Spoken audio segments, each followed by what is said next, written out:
Hello, friends. This is Dave Hurwitz, executive editor at ClassicsToday.com, here with 16 English musical masterpieces I couldn't live without. Now, I don't need to tell you all that English music had a rather interesting history. It had this glorious flourishing in the sort of Renaissance period in the 14 and 1500s.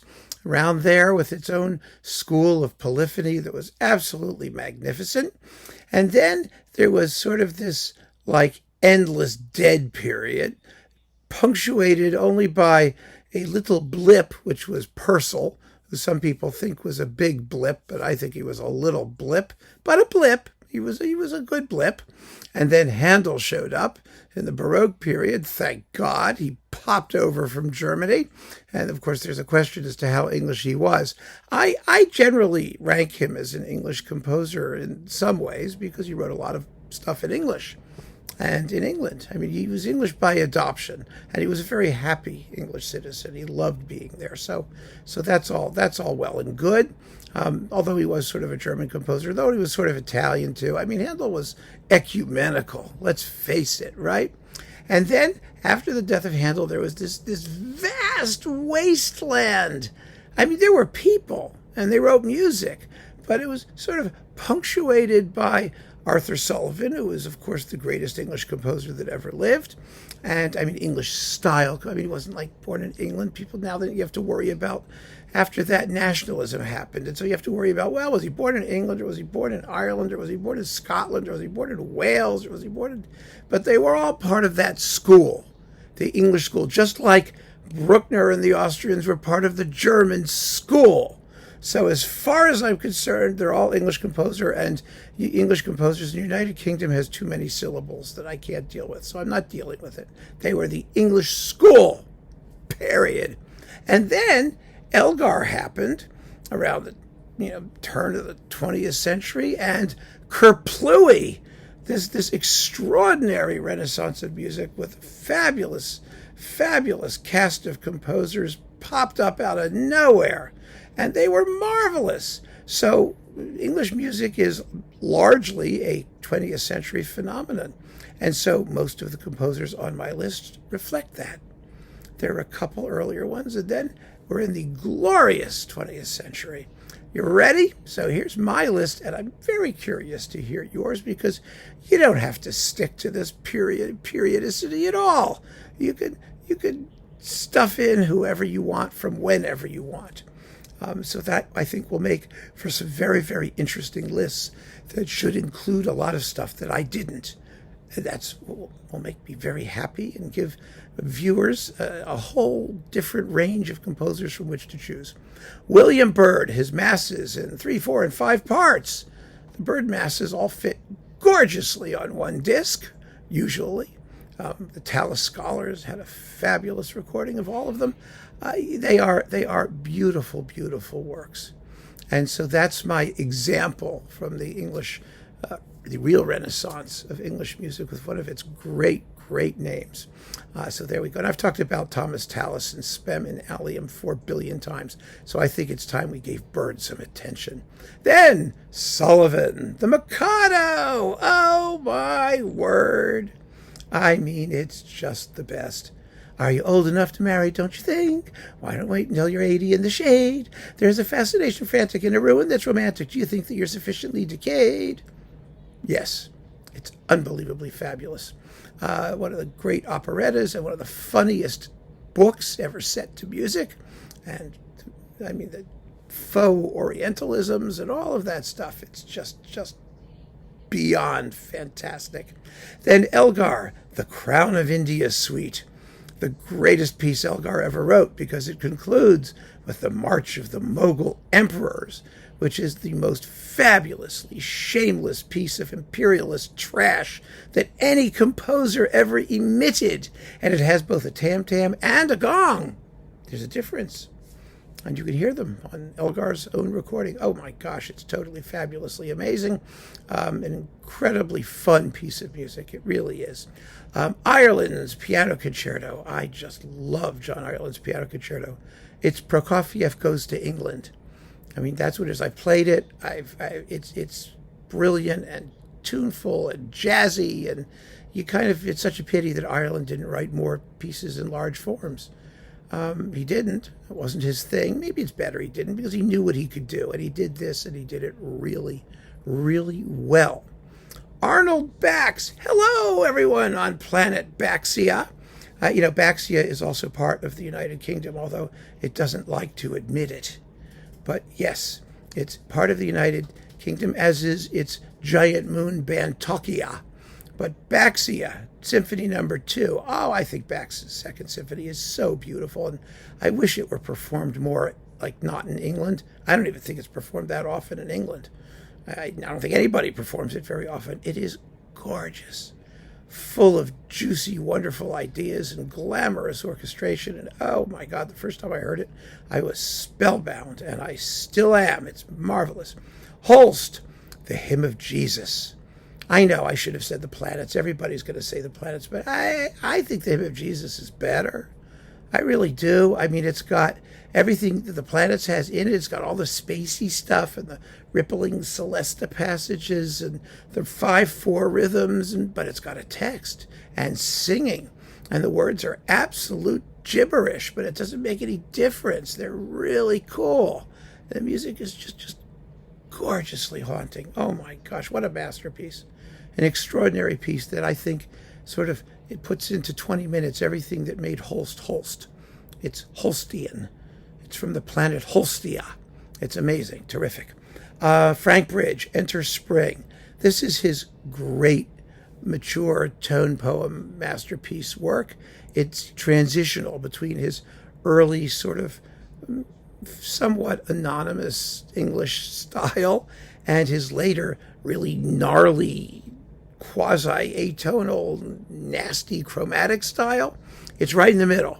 It has a fabulous opening section that's kind of like, the nature bursting forth, almost like the beginning of the Rite of Spring, only not really. But I mean, the concept is similar, and it ends with a huge tam-tam crash, kerpow, like that. And then spring marches into an absolutely wonderful tune. It's a tremendously fabulous piece that very few people know. It's such a pity. It's one of the great exemplars of music from the dawn of the English musical Renaissance.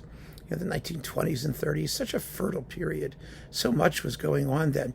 Like, for example, William Walton, his Symphony No. 1.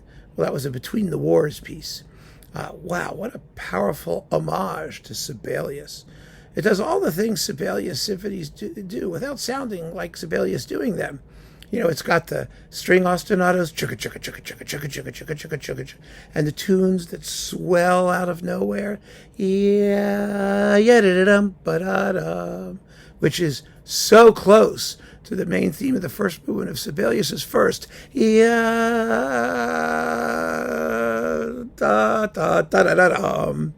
or the main theme of the Sibelius second,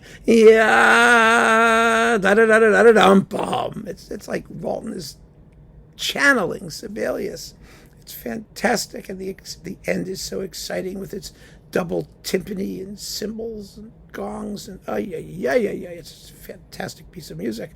Benji Britten. We all know him, don't we? Peter Grimes. I could pick a lot of Britten. Britten was a great composer. I mean, some people in the comments said that they just find him intolerable. I don't understand that. I really don't. I mean, he was really good. A really wonderful composer of primarily vocal music. And Peter Grimes was the piece that put English opera back on the map after hundreds of years of nothing, absolutely nothing. I mean, there was Handel, who did Italian opera in England, and then nothing for thousands of centuries until Britten wrote Peter Grimes. Peter Grimes is a quintessentially English work in so many ways. I mean, the setting, of course, is English, a seaside village, and the characters are entirely sexless. That is also a very English thing. It's really fascinating. I mean, you've got a love interest, kind of, sort of. I mean, what is going on with Peter and Ellen? She's already a widow. He's going to marry her. They don't seem to ever do anything together. They don't seem to particularly care for each other. he treats her badly. She just, feels some sort of more like a filial obligation to him than a love interest. Oh, it's also English. It's wonderful. They never touch each other. But the music is absolutely wonderful. Fantastic music with great choruses and terrific arias and Britten's wonderful sort of bittersweet form of melody, this free use of dissonance, but that always resolves into something tonal and expressive. It's really a great piece. I don't get people who can't deal with it. I really don't. Then Delius, we have to do some Delius, even though he spent most of his life in France. Eventyr. I love Eventyr. Eventyr is fun because it's about Norway. It's about the troll country. It's a mythological piece full of mystery and atmosphere. And a couple points, the orchestra has to yell. They go, "Hey!" like that.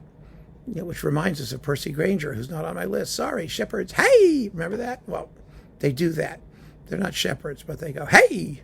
in Eventyr because they want to scare you. It's surprising and startling, and it's scored for a huge orchestra. And, it's just, if you don't know Eventyr, you're missing out on some really fun stuff. Delius doesn't get much credit for doing something that's as sort of virile and exciting and muscular as this particular piece is, but he could be. He could be, and actually he often was. I mean, he's famous for writing sort of flabby nature pieces, but he did other things too. I mean, he was the full package there. Havergal Brian. Oh yes, Havergal Brian is a cult composer. I know, but and you may not like his last 20 some odd symphonies that all sound sort of the same. They're all kind of these sort of twisted, gnarly, militant, brass laden chunks of truculent annoyance, but that's okay. I mean, it's a style. It's his style, and it's very characteristic. You may not like it, but you can't deny that he had his own sound. I like Symphony No. 9. That's before he sort of went crazy, in his later life, and it's the most English sounding of his symphonies, especially in the finale. It's a 4-in-1 movement sort of thing, and the finale is just it's full of bells and da da da da da da da da crash crash da, da, da, da, da, da, with an organ, and it's big and crusty and curmudgeonly, but also sort of warm and open-hearted and really fun to listen to. It's just wonderful. William Alwyn, Lyra, Angelica. Oh, the most beautiful harp concerto for harp and strings. It's just so beautiful. It's absolutely wonderful. And Alwyn wrote a lot of very good music. He really did. I mean, he was sort of a neoclassicist when he wrote concerto things. He wrote some concerti grossi and stuff like that, and a very interesting symphonist. He was not a melodist. He was a motivist.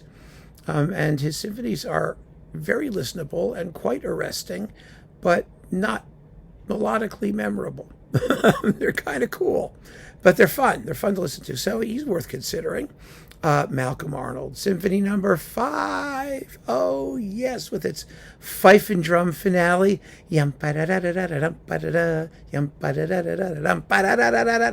its big, tacky tune. Arnold always said that when we have to express emotion, we resort to cliche. Well, he sure did. And it's a great piece. And it's Christmas shopping at Macy's trio of the scherzo. Where it's going...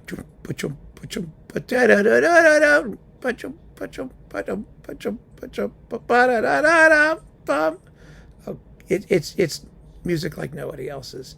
It's absolutely brilliant piece, and tons of fun to listen to. I just love him. And Tippett, Tippett, crazy Tippett. The Midsummer Marriage, another English operatic masterpiece, came about a decade after Peter Grimes in the mid-1950s. It is the magic flute. The story is the magic flute, basically, with some Jungian upgrades. So the plot is total nonsense. The text by Tippett himself is incomprehensibly silly. It's two people wanting to get married, and they're in the woods, and they've got friends, and there are these weird people by a temple, and no one knows who they are, and no one knows what they're doing, and they all just sort of run around in the middle of the summer. and there's a secondary couple who are like Papageno and Papagena, and there's the Queen of the Night, who's not the Queen of the Night. It's a guy. He's an evil tycoon, business tycoon, and Mark and Jennifer, who are the protagonists, who actually have very little to do with the opera. You see them at the beginning, and then they go do their transmogrification business and sort of vanish until Act 3, when they pop up again towards the end. But in the meantime, all this stuff's going on. You've got dancers, and you've got predatory, animalistic women chomping on weaker, animalistic men in the ballet sequences.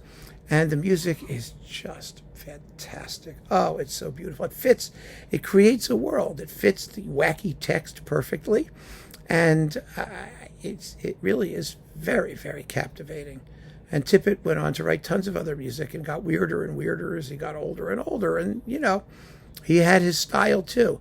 And since he passed away, he's sort of been eclipsed. But his greatest music is as good as anything anybody did in that period, and very different from anybody else. Then we've got George Lloyd. Oh, yeah, my buddy, George Lloyd, Symphony No. 11. I usually go for his fifth because I think that's the most immediately approachable and fabulous of his mature symphonies. But the 11th was his last big one. There was a 12th, which is somewhat valedictory in character.